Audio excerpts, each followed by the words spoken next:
What if a state could actually clean itself? Seriously, what if it was designed from the ground up to avoid becoming obsolete, to automatically get rid of outdated rules, and to just sidestep all the political gridlock that paralyzes so many countries? Well, this is a look at an experimental blueprint for a state that's actually built for the modern world. Right now, modern nations are just drowning in what you could call system friction. Think about it. We're being governed by laws that were written before the internet, before smartphones, before the world as we know it even existed. And this isn't just inefficient, it's a massive drag on progress. It's clogging the entire engine of the state with rules that just don't apply anymore. And that leads us to the real problem. We are ruled by zombie laws. These are laws where the original purpose is long dead and gone, but they just keep shambling through our legal codes, tripping up citizens and businesses at every turn. They don't create anything, except for complexity, uncertainty, and a whole lot of waste. So how in the world do you fight a zombie apocalypse of laws? Well, you fight it with automatic hygiene. And this brings us right to the core principle of the laboratory, a state that is literally designed to clean itself. The entire heart of this system is one simple but incredibly powerful mechanism: a mandatory 5-year expiration date. For every single law, every single regulation, no exceptions. It all works on a really simple 3-step life cycle. First, any new law gets a 5-year time-to-live timer hard-coded right into it. Second, for those 5 years, its performance, its costs, all of it, is tracked with real data. Then third, right before it expires, the legislature has to actively vote to renew it. And if they do nothing, the law is automatically deleted. The system's default setting is cleanliness, not clutter. And this, right here, illustrates the biggest benefit of all: absolute predictability. I mean, just imagine a tax code that is fixed for 5-year cycles. Businesses, citizens, you can plan with total certainty. Or think about copyright. Instead of clinging to these outdated, excessive terms, the system just calculates the optimal term every single cycle, balancing rewards for creators with the public benefit. It's a system built on data, not on dogma. Of course, there's one foundational law that holds the whole thing together: Law 0. All it does is prohibit non-consensual harm. But here's the crazy twist. To make sure society is consciously choosing civilization over chaos, this law requires unanimous consent for renewal every 5 years. It forces everyone to check in on the social contract itself regularly.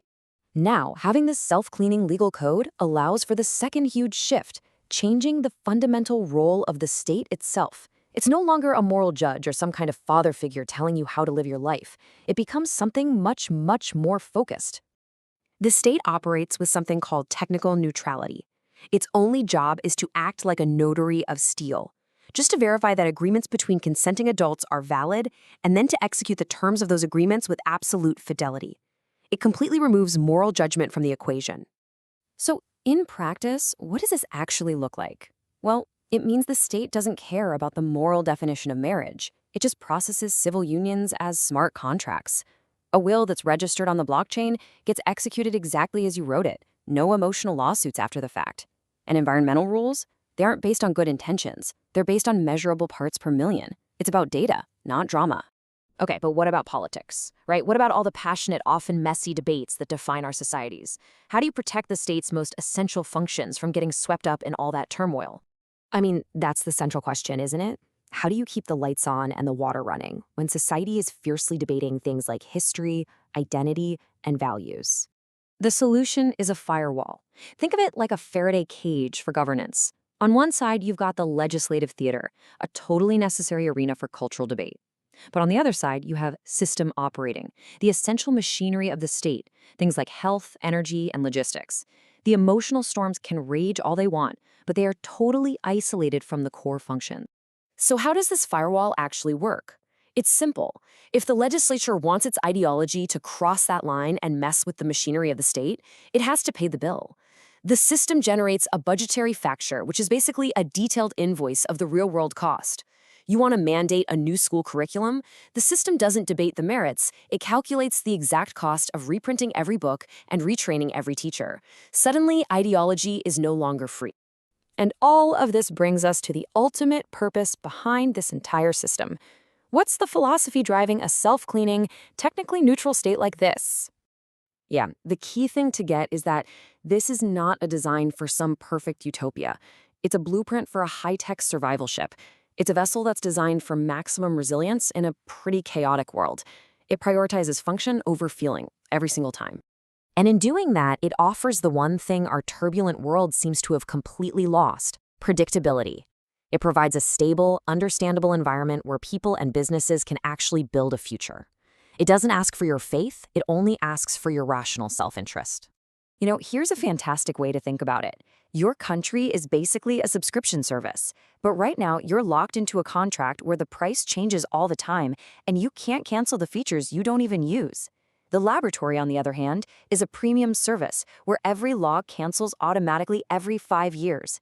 If you want to keep it, you have to consciously click renew because you see its actual value. So this is really an invitation to a completely different way of thinking about governance. The system's architecture is totally transparent. It's open to everyone. But the rules you need to keep the ship afloat, they're uncompromising. It's a world where objective reality is valued way more than subjective sentiment. And that leaves us with one final, pretty radical thought.